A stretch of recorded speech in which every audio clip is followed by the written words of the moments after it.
Chapter 13 is called Good Progress, and the vocabulary words you're going to look for in this one are orb, descend, ascend, grumble, and radiant. And this is one of the longer chapters of the story, so let's get it started. Chapter 13, Good Progress. Far into the night, while the other creatures slept, Charlotte worked on her web. First, she ripped out a few of the orb lines near the center. She left the radial lines alone, as they were needed for support. As she worked, her 8 legs were a great help to her. So were her teeth. She loved to weave, and she was an expert at it. When she was finished ripping things out, her web looked something like this.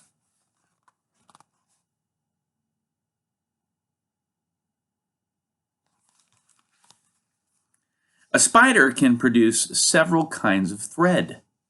She uses dry, tough thread for foundation lines, and she uses a sticky thread for snare lines, the ones that catch and hold insects. Charlotte decided to use her dry thread for writing the new message. If I write the word terrific with sticky thread, she thought, every bug that comes along will get stuck in it and spoil the effect. Now, let's see. The first letter is T. Charlotte climbed to a point at the top left-hand side of the web. Swinging her spinnerets into position, she attached her thread and dropped down. As she dropped, her spinning tubes went into action, and she let out thread.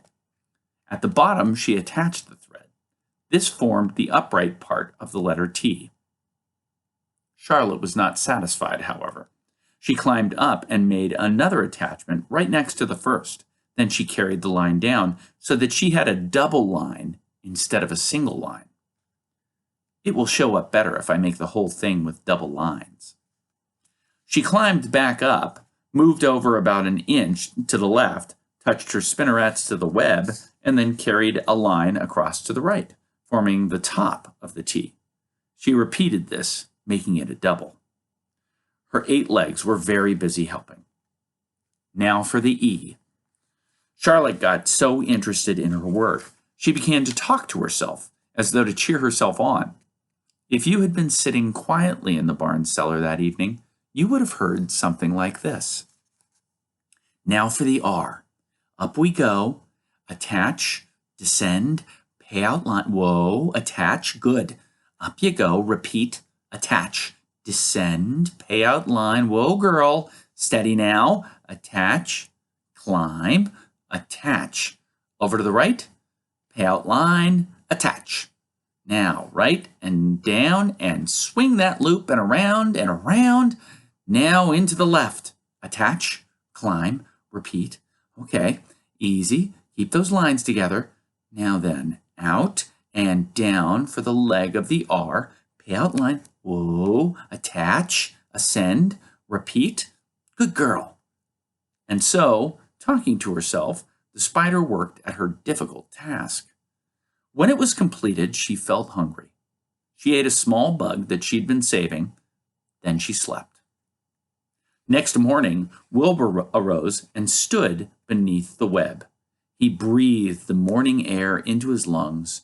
Drops of dew catching the sun made the web stand out clearly. When Lurvy arrived with breakfast, there was the handsome pig, and over him, woven neatly in block letters, was the word terrific. Another miracle.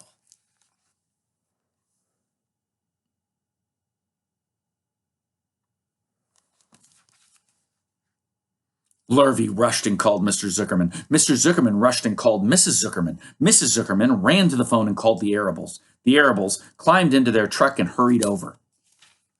Everybody stood at the pig pen and stared at the web and read the word over and over, while Wilbur, who really felt terrific, stood quietly, swelling out his chest and swinging his snout from side to side. Terrific, breathed Zuckerman in joyful admiration. Edith, you'd better phone the reporter on the Weekly Chronicle and tell him what has happened. He will want to know about this. He may want to bring a photographer. There isn't a pig in the whole state that is as terrific as our pig. The news spread. People who had journeyed to see Wilbur when he was some pig came back again to see him now that he was terrific. That afternoon, when Mr. Zuckerman went to milk the cows and clean out the tie-ups, he was still thinking about what a wondrous pig he owned. "Lurvy," he called, "there's to be no more cow manure thrown down into that pig pen. I have a terrific pig. I want that pig to have clean, bright straw every day for his bedding. Understand?" "Yes, sir," said Lurvy. "Furthermore," said Mr. Zuckerman, "I want you to start building a crate for Wilbur. I have decided to take the pig to the county fair on September 6th. Make the crate large and paint it green with gold letters." "What'll the letters say?" asked Lurvy. "They should say, Zuckerman's famous pig." Lurvy picked up a pitchfork and walked away to get some clean straw. Having such an important pig was going to mean plenty of extra work. He could see that. Below the apple orchard, at the end of the path, was the dump, where Mr. Zuckerman threw all sorts of trash and stuff that nobody wanted anymore. Here, in a small clearing hidden by young alders and wild raspberry bushes, was an astonishing pile of old bottles and empty tin cans and dirty rags and bits of metal and broken bottles and broken hinges and broken springs and dead batteries and last month's magazines and old discarded dish mops and tattered overalls and rusty spikes, leaky pails and forgotten stoppers and useless junk of all kinds, including a wrong-sized crank for a broken ice cream freezer. Templeton knew the dump and liked it. There were good hiding places there, excellent cover for a rat, and there was usually a tin can with food still clinging to the inside. Templeton was down there now, rummaging around. When he returned to the barn, he carried in his mouth an advertisement he had torn from a crumpled magazine. "How's this?" he asked, showing the ad to Charlotte. "It says crunchy. Would crunchy be a good word to write in your web?" Here's a picture of Templeton finding the word at the dump.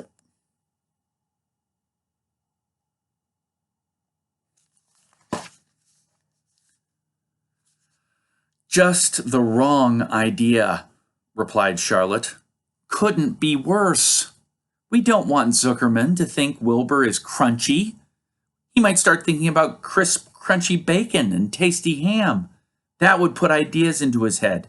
We must advertise Wilbur's noble qualities, not his tastiness. Go get another word, please, Templeton." The rat looked disgusted. But he sneaked away to the dump and was back in a while with a strip of cotton cloth. "How's this?" he asked.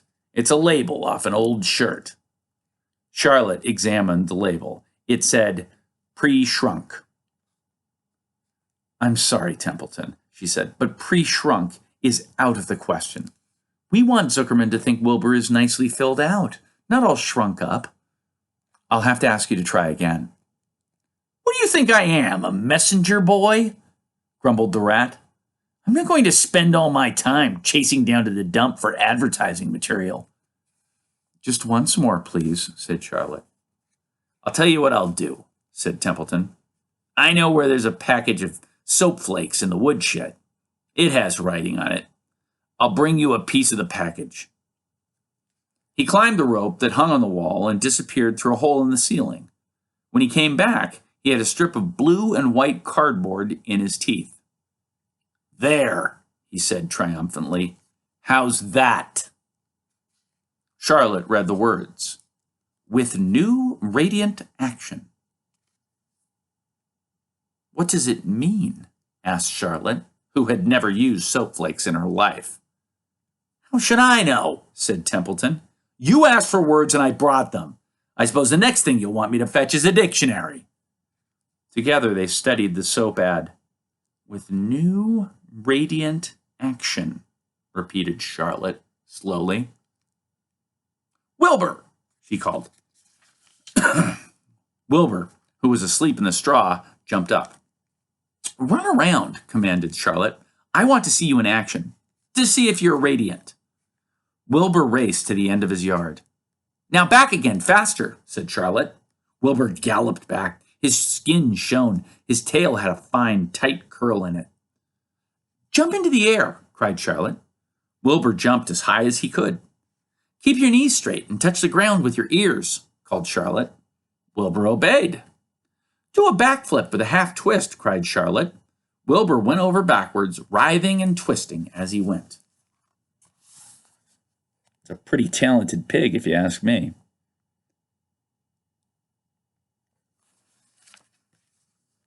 Okay, Wilbur, said Charlotte. You can go back to sleep. Okay, Templeton, the so bad will do, I guess. I'm not sure Wilbur's action is exactly radiant, but it's interesting. Actually, said Wilbur, I feel radiant. Do you?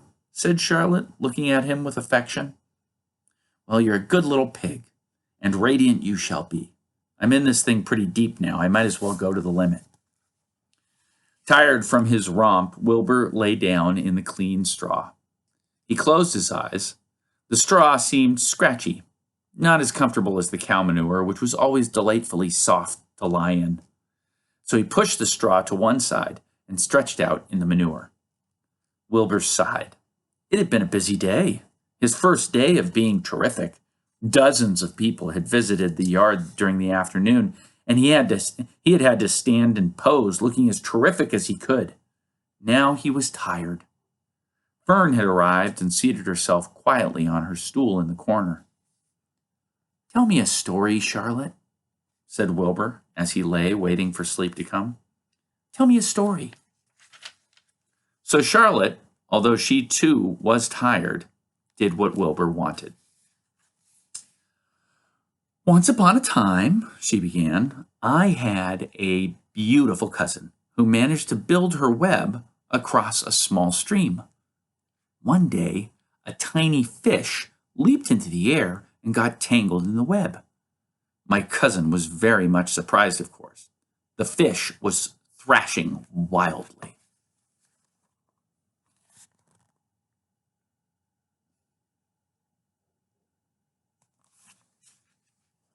My cousin hardly dared tackle it, but she did. She swooped down and threw great masses of wrapping material around the fish and fought bravely to capture it. Did she succeed? Asked Wilbur. It was a never-to-be-forgotten battle, said Charlotte. There was the fish, caught only by one fin, and its tail wildly thrashing and shining in the sun. There was the web, sagging dangerously under the weight of the fish. How much did the fish weigh? Asked Wilbur, eagerly. I don't know, said Charlotte. There was my cousin, slipping in, dodging out, beaten mercilessly over the head by the wildly thrashing fish, dancing in, dancing out, throwing her threads and fighting hard. First she threw a left around the tail. The fish lashed back. Then a left to the tail and a right to the midsection. The fish lashed back. Then she dodged to one side and threw a right and another right to the fin. Then a hard left to the head while the web swayed and stretched. Then what happened? Asked Wilbur. Nothing, said Charlotte. The fish lost the fight. My cousin wrapped it up. So tight it couldn't budge. Then what happened? Asked Wilbur. Nothing, said Charlotte. My cousin kept the fish for a while, and then, when she got good and ready, she ate it. Tell me another story, begged Wilbur.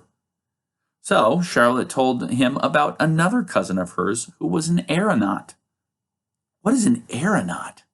Asked Wilbur. A balloonist, said Charlotte.